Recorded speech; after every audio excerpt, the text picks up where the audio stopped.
കൂടുതൽ വാർത്തകളും വീഡിയോകളും കാണാൻ ഈ ചാനൽ സബ്സ്ക്രൈബ് ചെയ്യുക. കൂടെ ബെൽ ബട്ടൺ അമർത്തുക. നമസ്കാരം. ഏഷ്യാനെറ്റ് ടിവിയുടെ എപ്പിസോഡിലേക്ക് എല്ലാ മനഃപ്രേക്ഷകർക്കും ഹൃദയം നിറഞ്ഞ സ്വാഗതം. ഇന്നത്തെ നമ്മുടെ വിഷയം, വിളക്ക് കത്തിക്കുമ്പോൾ ഈ മണ്ടത്തരം കാട്ടിയാൽ ദൗർഭാഗ്യം ഫലം. വിളക്ക് കത്തിക്കുന്ന രീതികളെ കുറിച്ചൊക്കെ ഒരുപാട് വീഡിയോകളൊക്കെ ഞാൻ ചെയ്തിട്ടുണ്ട്. എന്നാലും വിളക്ക് കത്തിക്കാൻ മിക്കവരും കാണിക്കുന്ന ഒരു തെറ്റായ 1-2 കാര്യങ്ങളുണ്ട്. അതിൽ ഒന്നാമത്തെ കാര്യം, നമ്മൾ ഈ രാവിലെ ആയാലും വൈകിട്ടായാലും വിളക്ക് കത്തിക്കുമ്പം ശരീരശുദ്ധി വളരെ പ്രധാനമാണ്. മിക്കവരും ചിലപ്പോൾ എന്തെങ്കിലും ജോലിയൊക്കെ ചെയ്തിട്ട് വേർത്തൊക്കെ വന്നിട്ട് കഴിഞ്ഞാൽ വിളക്ക് കത്തിക്കുന്നത്.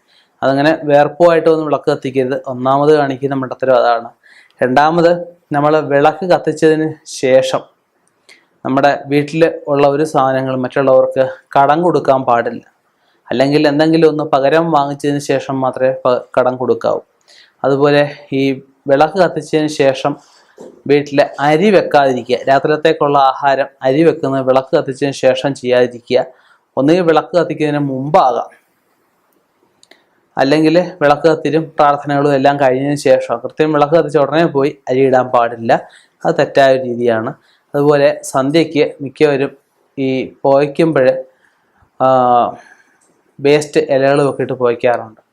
ചില പുകയ്ക്കും നമുക്ക് ഗന്ധമുള്ള വസ്തുക്കൾ, മണമുള്ള വസ്തുക്കൾ മാത്രമേ സന്ധ്യയ്ക്ക് ഇട്ട് പുകയ്ക്കാവൂ. ഒരു വിളക്ക് കത്തിച്ച് കഴിഞ്ഞിട്ട് മിക്കവരും ചെയ്യുന്നൊരു കാര്യമാണ്, കയ്യിലെ എണ്ണമയം കാണും, ഇത് നേരെ മുടിയിലോട്ട് വെച്ചങ്ങ് തേക്കും. എണ്ണമയം തലയിൽ തേക്കുമ്പോൾ ശരീരത്തിന് ബലം കുറയുകയും ദൗർഭാഗ്യം നമ്മളിലേക്ക് വരികയും ചെയ്യുന്നത്. വിളക്ക് കത്തിച്ചതിന് ശേഷം കലഹത ഉണ്ടാകുന്ന അവസ്ഥ. വിളക്ക് കത്തിച്ചതിന് ശേഷം മുറ്റമടിക്കുക, പൊടികളൊക്കെ തൂത്തുവാരുക, അതുപോലെ ഈ പിറ്റേ ദിവസത്തേക്കുള്ള പച്ചക്കറി അരിഞ്ഞു വെക്കുക.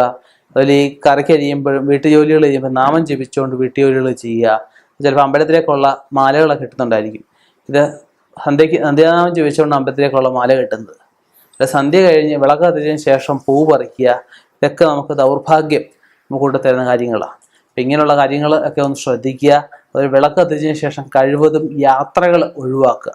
അല്ലെങ്കിൽ ഒരു ത്രിസന്ധ്യ കഴിഞ്ഞിട്ട് 7 മണി കഴിഞ്ഞിട്ട് യാത്രകൾ പിന്നെയും കുഴപ്പമില്ല. പരമാവധി യാത്രകൾ ഒഴിവാക്കുക.